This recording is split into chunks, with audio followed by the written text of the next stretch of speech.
मला त्यांना प्रश्न विचारायचा आहे. मराठी माणसाचं ते बोलतात, पत्राचाळीतल्या मराठी माणसाचं काय? बीडीडी स्कीम मधल्या मराठी माणसाचं काय?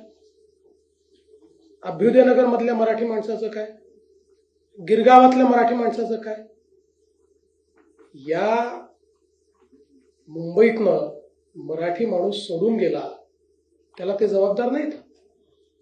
आणि त्याला इथे घर देण्याचं काम हे शिंदे साहेबांनी, आम्ही अजितदादांनी, आमच्या सरकारने केलं. त्यामुळे मराठी माणसाचं पोट भाषण देऊन भरणार नाही. मराठी माणसाच्या गोष्टी करायच्या आणि धन्नासेठांच्या पाठीशी उभं राहायचं, ही जी त्यांची नीती होती, आज त्यांच्यापुढे हा देखील प्रश्न योग्य विचारू. मगाशी आम्ही सांगितलं, सभागृहामध्ये सांगू की मुंबईच्या महानगरपालिकेच्या मराठी शाळा कोणी बंद केल्या? त्या कशा सीबीएसईकडे गेल्या?